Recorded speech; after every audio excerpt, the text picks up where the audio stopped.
Good evening, everyone. Hello, hello, hello. Hi, Hi, Florian. Nice to see you. hi, Yamaç. Good to see you. I guess we're live, aren't we? Yes, we are. I see we are in 35 seconds already. So I was dancing to the music when the intro played and Yeah. saw our summit advertisement. When was it? 15th or 20? 15th 15th of of October. Yeah. about Scrum at Scale is what I saw. Not only, but we have a lot of different topics and a lot of different speakers. Also, Jeff is also coming, Jeff Sutherland. Hmm. So it's the first Scrum at Scale summit ever, but I'm expecting hell of a fun. Let's see. In Berlin. In Berlin, yes. Let me write that down. I just saw it right now. Would be a good reason to meet again. Yeah, but Jeff's not here today, and it's also not about Scrum at Scale, right? It's about something different. Yes, today the topic emerged when we talked. First, I'd like to start with from the scratch. We talk with Florian on the phone a lot to reconnect with ourselves, share our experiences, and um, the idea came to our minds. Why not do it online, live? Because we are enjoying a lot of ourselves, and this flows very nice, and we'd like to share that. And this is what we are doing right now. So, and before going into that, I'd like to introduce myself and pass the word to my dear friend Florian. So, name is Yamaç. I work as a freelance management consultant in SysArt and one of the system artists, and I'm going to come there why we call ourselves that. I have a PhD in management engineering and I have computer engineering bachelor's and have some several experiences in different industries, telecommunication, banking, and home appliances. Now I'm a freelancer, consultant, coach, high performer team member, everything that I can do for my clients, not just only talk, talk, talk, but also execution as well. So also I like music. You see, I have some uh, musical equipment, and also I see Florian has some musical equipment as well, which I'd like to also hear from you. So happy to be here, Florian. Stage is yours. Yeah, thank you very much. Yeah, my name is Florian. Hi, everybody. I live in beautiful Cologne. I'm also working as a coach for teams and leadership with an agile background, so to say. I'm doing it freelance for 3 years now, worked for a big consultancy before, also for a small consulting firm. Saw many big companies, also a few small ones, and stumbled into Agile about 12 years ago. Stumbling means making a lot of mistakes that you can do. For example, starting as a product owner, as a guy from business who didn't have any clue about how that's about to work. Made a lot of great experiences. And one of my key topics is change the people question mark or change the system. Spoiler, I think it's both, but the bigger leverage is quite likely to be found in the system, which is also the focus of what we're speaking about. And yeah, I'm also a DJ for 26 years now. Um, I just started to produce, to create electronic music 1.5 years ago. After all that time, played piano before, but now I'm diving into this music more and more. And this also part of why we came up with the name of this series, Dancing with the System. And yeah, now here we are. Yamaç and me worked together last year and never stopped speaking. And I'm quite sure we will see each other again in some way or the other. Let's see about that. Yeah, Definitely. so much for now. Yeah, that's us. And I already spoiled the name of the series, Dancing with the System. What is that supposed to be about? You told me in advance you wanted to ask me. Now I ask you. So Ah, what do you okay. think? Well, before going into that, there are several words that we speak in, especially in management science, that conflicts with the approach of different engineering practices. So when I say Mhm. complex, mathematicians start arguing about why are you talking about complex numbers now? I'm not talking about that. I'm talking about different complex. So when we say, also when I say system, I like to refer that to systems thinking rather than control theory or mechanical engineering. It's not about that. So I want to clarify that because I have some engineer friends who kill me when I talk about those topics, and I agree with them. So in this systems and dancing with a system, I'd like to start with defining that. So Mhm. this is a very difficult area. We are talking about organizational behaviors. We are talking about psychology. We are talking about also statistics. A lot of stuff, qualitative, quantitative. Everything is coming together, and it's a mess. So especially in management science, people try to simplify things, but in systems thinking, it's not that simple. So Mhm. that's why we'd like to just make sense out of it and share our experiences rather than this is 2 plus 2 equals 4 kind of instruction like podcast. So, uh, what is a system, Florian? Which What system would, are we talking about? let's approach it from this end. What kind of systems are there, and what kind of system are we talking about? Um, there are biological systems, My favorite. artificial. Is it? Yeah, I keep reading a lot of immune systems lately and physiology because, Mhm. amazing stuff happening there. But don't let me talk about that because I might kill this session. Then there are psychological systems and also, yeah, maybe machines. Maybe you could also call them systems. They have inputs, Um, outputs. feedback feedback loops as well. Hmm. Maybe this could be something you how you define these kind of systems, at least inputs, outputs, feedback loops that, Yeah, they're like their names like closed loop systems, open loop systems. They have some sort yeah. of input and some rules apply, and you have an output. But it's not that simple when it comes to social systems. I didn't even mention social systems here much. Really, I I, remember I talking about think I did. organizationally. Maybe I did unconsciously. Yeah. So our focus is on social systems. Yeah, Um, And social systems are complex, like you already mentioned. And it's not about complex numbers. I wouldn't even have thought about this, but square root of -1. complexity in this case means that you cannot expect a linear causal relationship between doing something and getting a result. It's not repeatable. You cannot foresee it. It's not linear. There might be different lengths of time passing Hmm. between the input, the irritation of the system and what comes out of it. And in these systems, it's recommended to try some things out. So act or experiment, what Hmm. agilists like to say. See what is the result and then respond accordingly.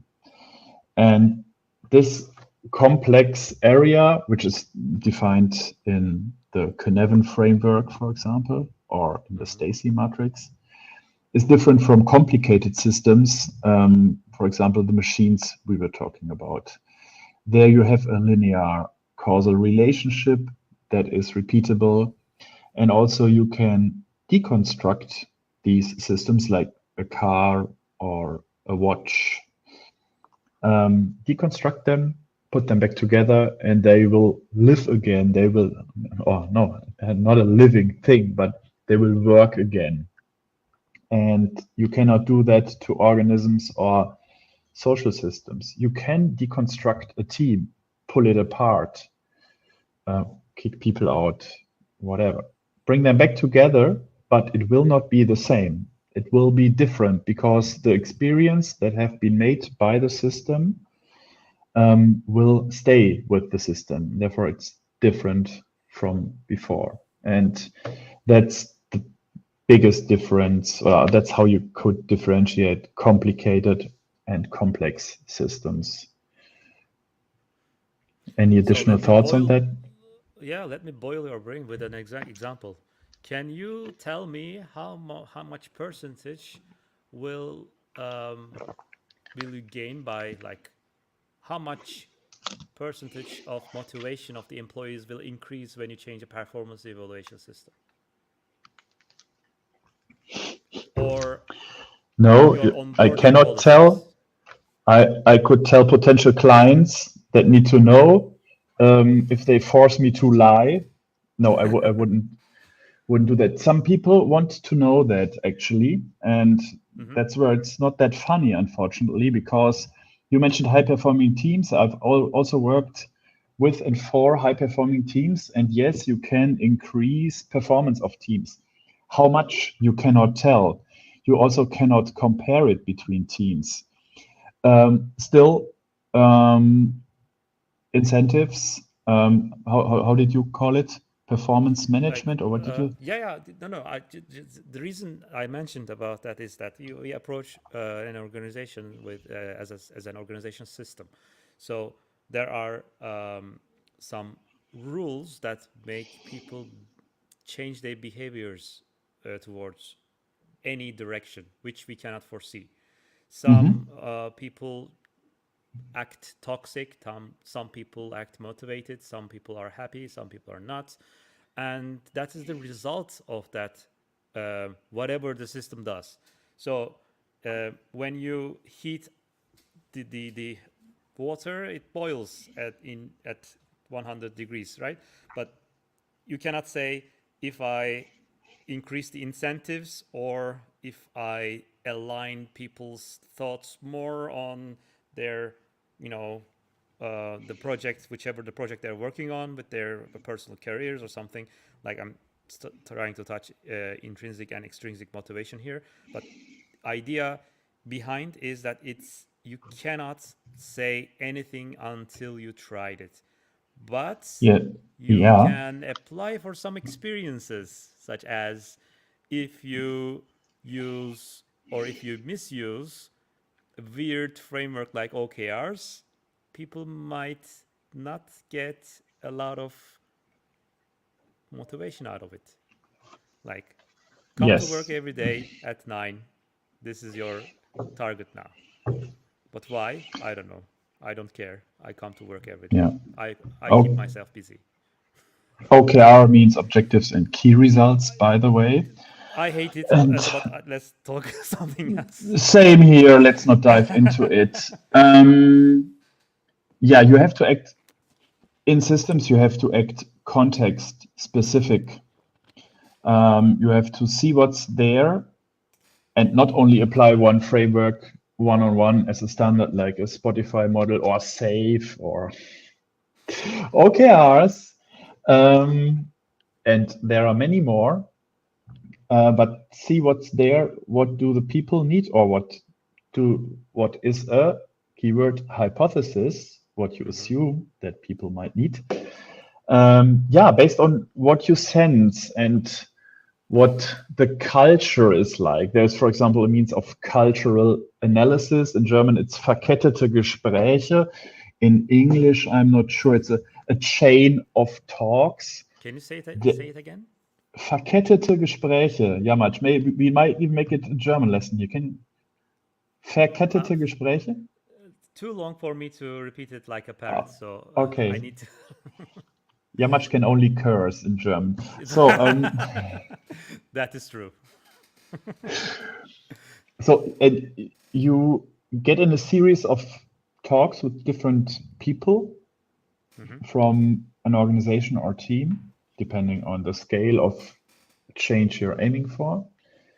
And during these talks, you might see or hear patterns or expressions that are repeated. And based on these patterns, you form hypotheses. Hypothesis. Both is great. But yeah, it's all great. And yeah, based on these, you can try to come up with ideas for interventions like this method might work. We need to change the meeting structure, whatever. And then you try, and then you see whether it works or not. But you cannot tell in advance. And now I really want to get back to why it might be called Dancing with a System, or why the series is called that way. Maybe that's a point where we can pick that one up. Yeah, it was, I think, 2 years ago. We were in Berlin. 1 year ago. Yeah, we were in Berlin, and I was talking about business value. It was like a meetup, and I passed the words to my dear colleagues. And when I passed the word to Florian, Florian also mentioned about systems thinking, and also mentioned that he was a DJ, because I was doing a lot of inside jokes in front of everyone because I was drunk, and also I wanted to, annoy Florian to ease up my stage fright. So Florian said, also, I'm a DJ, and it is connected to my work area, because if you want to change the system, you have to dance with the system, he said. So that's where I first heard it from him. And we were talking about this series, and then let's come up with a name. And because we don't want to, we don't want to make it boring. I know this is currently maybe boring for you, because this is the first broadcast we are doing, but idea is to pass the knowledge and experience in a more entertaining way, and also not doing like a training or something, because we are just talking and we're just having a conversation. So we came up with this name. Now I shut up. And no, please don't. But for a second, maybe. Yeah. It's not my quote. It's from Donella Meadows, systems thinker, who Yeah, you coined that cited it. term. I didn't say it's your quote. Yeah, I still want to give a proper reference here. You should know about that, Mr. PhD. Yeah, thank you. Don't remind me. You're getting nervous now? No. She has written about systems thinking and how to interact with systems or intervene in a system. Like she has said, she defined 12 leverage points to intervene. Communication structures are somewhere in the middle. Decision-making and communication structure changes. Changing the goals of the system and changing the paradigms of a system are at the top. And at the highest point is, the biggest leverage is the power to transcend paradigms. Maybe that's a little bit too meta, but for me, that sounds like if an organization, a company allows itself to reinvent itself and the way it looks at the world, if that's a given to be repeated, to be adaptive over time, that's the biggest lever. But maybe starting with changing the goal of the whole system from only earning money to, I don't know, from shareholder to stakeholder orientation, whatever. Could be a That is bigger. One of my favorites. Changing the goal. Is it? When you change, let's simplify. You're a volleyball team, and you want to be a world champion. That's the goal. So if that is not your goal, you don't work towards that. It's simple as it is. But the very difficult part is setting up a goal.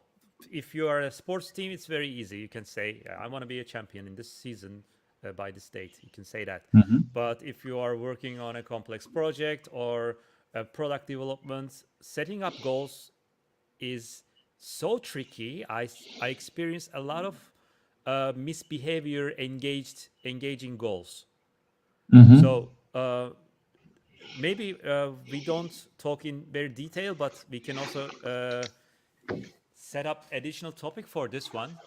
Changing the goal of the system can be the second part of the I was series. just about writing it down for another episode because yeah, yes, I do agree. Because whatever your goal is, your behaviors shape around it, and I love it. I love to see that around people, and I love how that ignites people. And at Mhm. some point, um, people neglect that, take that for granted, and do not put much emphasis on them. Like, um, if you don't say that those goals also explicitly, you forget them and just lose yourself in the tyranny of the urgent. And that's how in basketball matches, volleyball matches, you take a timeout and remind all the players about the goal. Yes.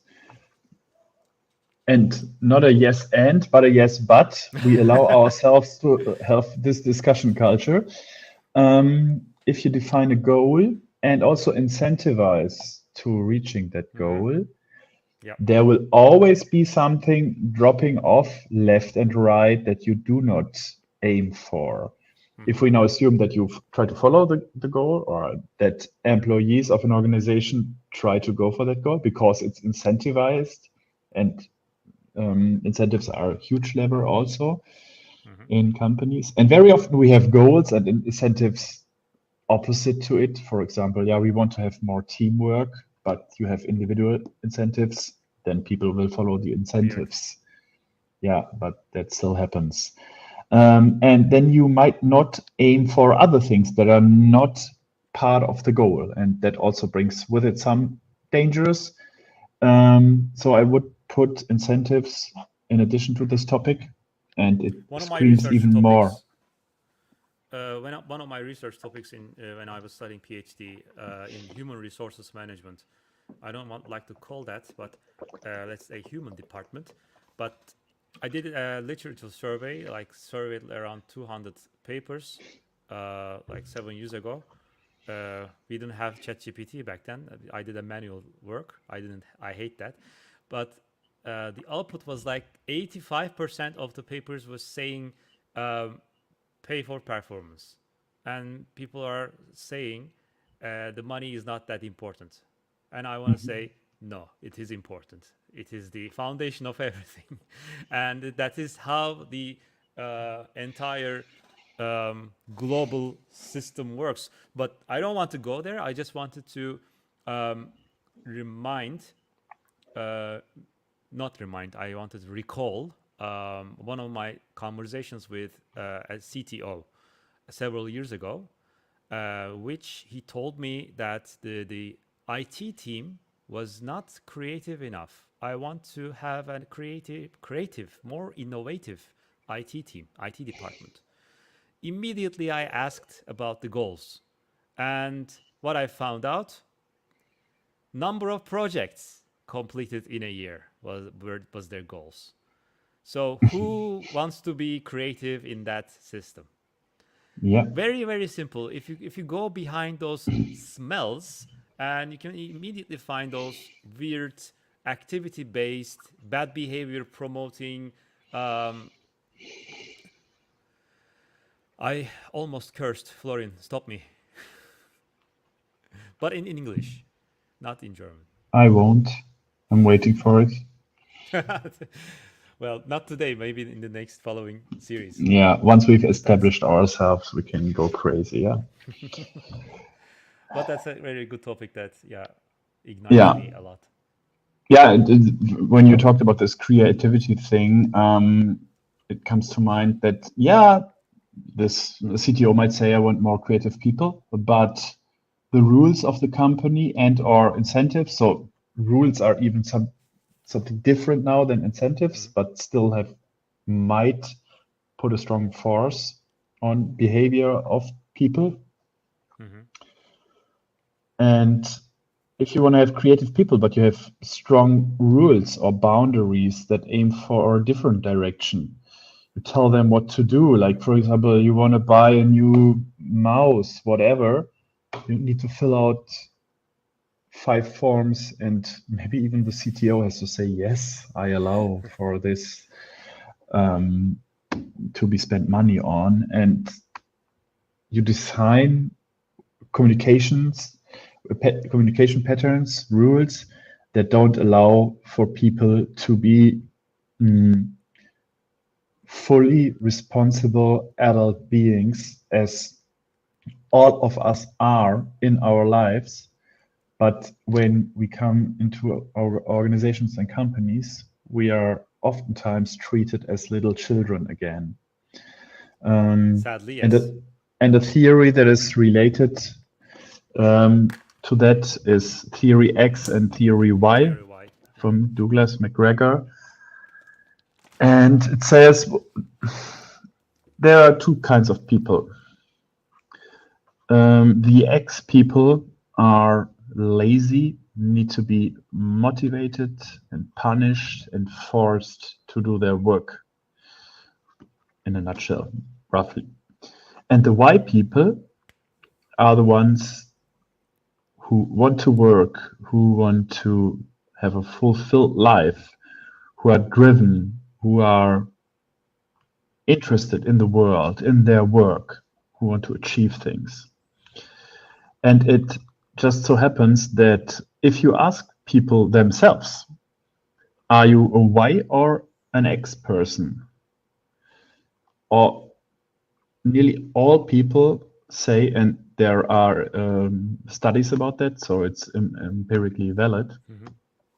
I hope so. I haven't seen the test design. You can judge better, I guess. Everybody says about him or herself, I'm a Y person. I'm awesome. Yeah, of course. Yeah, sure. We all are awesome. And then you ask them about their colleagues or clients and other people they are interacting with in their work life. And very many might say, yeah, these are X people, these lazy ... So you see yourself as a Y, but all the others as X people, but the others might see it the same. So basically, there are not 2 kinds of people. There's only one kind of people, and that is Y people. That is what the conclusion is. And why you get the impression that other people are X and you are Y is because you can only judge others according to their behavior. Mm-hmm. And for yourself, you see your intentions. You can look inside of you, more or less, depending on. But you have no idea about the reasons of those behaviors. You don't question them. Yes. You just immediately start blaming, and that creates the illusion of X and Y. Yeah. But also, I think that creates an oversimplification because there are layers in psychology. Um, you cannot say there are X's and everyone is Y. And I would say I would add more layer to that, like how realized are you? How self-aware are you? There are a lot of stuff that you may not recognize about yourself. You may not recognize about anyone else. Still, um, it's about wisdom. And the more knowledge that you have, the more realize that you don't know. And that's a perfect thing to go crazy. And those layers have a lot of effect on seeing the perception of if I am Y or X or anyone else is Y or X. So it's a good communication way to say everyone at the end of the day, everyone is an adult and treat them as adults. It's a good communication starter, like causal loops. It's a visual structure to tell people there are reasons behind those reasons and behind those reasons and so on. But there are layers, and the reason I'm talking about these wise ass statements is because everyone in business life, engineer or not, social sciences or uh, I don't know, any industry, regardless of what they are doing, they need to know simple psychology. Yes. I studied psychology 5 years ago when I was 30 years old, and I was too damn late because I was an engineer and I was talking about numbers all the time, and I really liked talking about those. I was a project manager with Gantt charts and all, and yeah, I liked socializing and talking to people, convincing them, having entertaining conversations and so on. But I did not believe in the power of psychology, and I realized myself very, very late. And the reason I'm talking about this is if you haven't read any psychology books, start reading, regardless of any whatever you do, Mm. even though you are in university or you are a 50-year-old CEO, doesn't matter. Yeah, Just maybe go we to could maybe one addition on these layers or levels or systems. Mhm. When we speak about dancing with the system, we speak about individuals and Mhm. their inner team, maybe, which comes from internal family systems or working with your parts, like from coaching. I have different parts in myself for sure. So we're talking about the individual and it's her or his different parts, about the team, organization. I don't think we will be able to address society. That's too huge. Even No. organizations might be too huge. I guess mostly we will be around individuals and teams, maybe organizations as well. So psychological aspects might play a role in the dance that Yeah. we are going to describe in We the can. next couple of episodes. Yeah, that would be perfect. But also organization part, I may talk about those as an occupational hazard, since I like to blame uh, top management who creates the system. I like we always blame the system, but I also be an asshole and blame the individuals who create those systems. But um, I want to propose additional topic, not for today, of course, for our backlog maybe. Mhm. Um, we can talk about these utopic. Yeah, you need to change the goals and so on. But imagine in reality, you have 200,000 people worldwide company, and it's huge, and you're just one team. You cannot change any performance evaluation systems. You cannot even influence any change on any system. And consultant like us comes along and talk on the podcast, videocast. You need to change your goals. You don't need to have this, and you theory X and theory Y. And people hate us, and I hate myself as well because we are not touching the ground when we talk about that. That's Mhm. why I also would like to address the fact that there are some systems cannot be changeable. So is it dead? And nothing can be done um, despite the unchangeable areas, how we can maintain the um, well-being of ourselves in those systems. Maybe we can also talk about those too, because a lot of companies that I have worked with also previously, um, I didn't have the freedom and I would say power to change any system or any rule, but I had the power to adapt. So, is it about individual agency in shitty systems? Yeah, we can call it shitty systems. What to do in shitty Individual systems? adaptive? No, that's just my working note. But Yeah, yeah, I like the wording shitty systems. yeah. But I wanna correct that. Every system is shitty.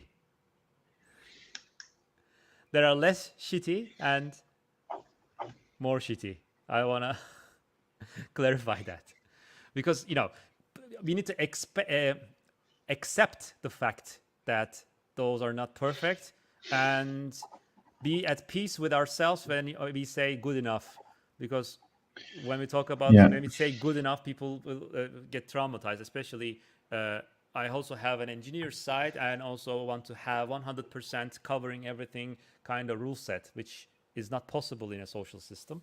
So Yeah. let's accept that fact. Yeah. Because systems, especially organizations, cannot care fully about the human beings in it. We all have values, beliefs, purposes. The purpose debate is a huge one. And yes, you can try as an organization to have a purpose that aligns somehow with your employees, but there will be never 100% congruency. That's just not possible. You're Individual not pizza. needs. Sorry? You're not pizza. You cannot make everyone happy No, every no. time I Uh, remember that. Yeah, that's true.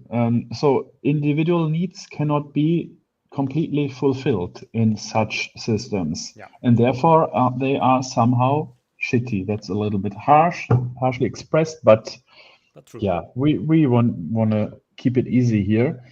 But we might talk about values, purpose, and how far purpose might serve um, for good. No, how do you say? Might be helpful and reasonable, Hmm. and relate it to value creation, maybe even. Is it necessary? Does it make sense? When does it? When doesn't it? Yeah. For we have we don't have a lot of participants today, since because we are also doing this both live and recording purposes as well. Maybe in the future we have more people in the round to make it interactive. The reason I'm mentioning about this, also I was asking Mertcan in the background, Mhm. if there are also proposals to address any topic under the context of dancing with the system, this video will be the foundation. So I wanted to announce that if you have ideas, hey, Florian, Yamaç, please address this topic. And if you have anything like that, we can add to the list. It's Mhm. like we are cooking something and you're asking for a recipe. Is that somehow? It felt like a closing word, but I don't want No, to no, no. We have rush three it. people. No. We- We have three people, but uh, in the future we may have more. So Yeah, currently, we will I wanted to, continue. of course, we will be like a virus. So I wanted to express if there are uh, requests for topics. We would like to also evaluate those. Definitely, definitely. We also are here to. We are here with sincere irony, meaning we more or less mean what we say, and we know some things, maybe. So we really like that topic. We're into it. So it's a sincere thing. Mhm. On the other hand, the ironic part is who are we to tell you about anything? So we don't take That's right. ourselves too seriously. But with sincere irony and having both at the same time, you can get along quite well in this world. At least that's something I have for myself as some kind of as a background philosophy or principle. And having that said, with this philosophy, we're also happy to dive into topics we might not be that familiar with, and therefore we are happy to hearing your ideas. Similarly, that's how I can also relate to you, Florian. One of my um, personal values is having fun, Hmm. entertainment. So basically, if I'm having fun, I feel the joy, I'm entertained, even though even in a very serious meeting, I can find a way to do that. If Hmm. I cannot, I don't want to be involved in any way. So because this irony that you're mentioning, Yeah, that's why also I get along with you great. That yeah, the alignment of the values. So yeah. They might even be somehow aligned. Yeah. We also wanted to start talking about dancing on different levels. only thing that comes to mind right now is an anecdote I might share of some kind of irritation or intervention of a system, of a former common client, maybe even. So, Okay, I need to check if. no, I didn't say any names, and it's not that serious, isn't it? I don't know. Well, it was last year. I was facilitating a workshop, and we did this get to know exercise called Two Truths, One Lie. And yeah, as I was the facilitator, I explained how that works, and I also took part in it because I also wanted to connect to the people. And it was a time where some personal change was going on, let me put it like this, last year. And I was maybe a little confused, maybe too confused. So it was my turn. I put my stuff on the wall, so my 3 stories. And then I got asked, yeah, and what of these is the lie? Because you're supposed to put one lie. And yeah, I put 3 truths onto the wall because I was so confused. And I was facilitating this, wasn't really middle management, but quite some coach people and stuff. Experienced people, let me put it like this. And I really felt the heat crawling up in my body and didn't feel that well. But I addressed that and said, well, what a stupid mistake. And I feel like this and that. And You wanted to share, come on. What do you mean? You wanted to share, like you shared 2 truths about yourself and you cannot just leave with it. You wanted to share one more. Yeah, well, yeah. Maybe that. No, to be honest, I was It's a kind difficult of game, by the way. it is. I was in a weird place, but what I wanted to aim for is that after that, somehow there was a maybe better connection between people themselves because they also got to know each other. Yep. And myself than before. I made a mistake. I admitted that mistake. I didn't say, oh, that's the lie. Ha, ha, ha. No, I admitted the mistake. I was vulnerable, and that kind of opened up the room. And the rest of the 3 days went really great. We created a vision and worked on our values and what we want to do and stuff.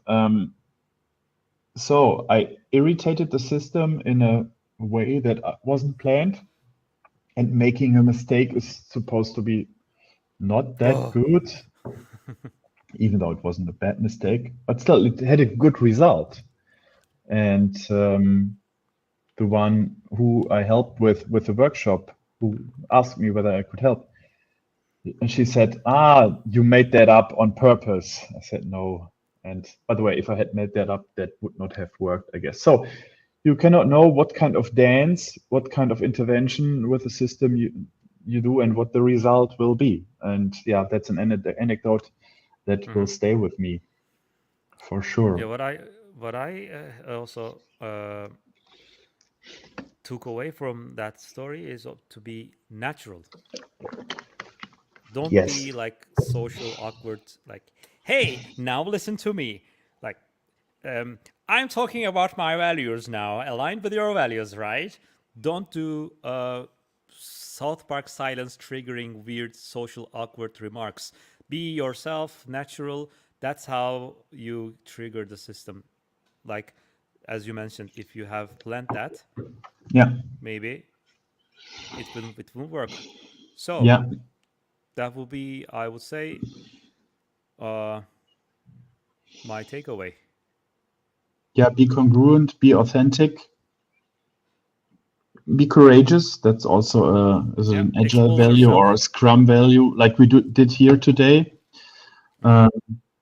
Experiment, see what comes out of it, and then go for the next one.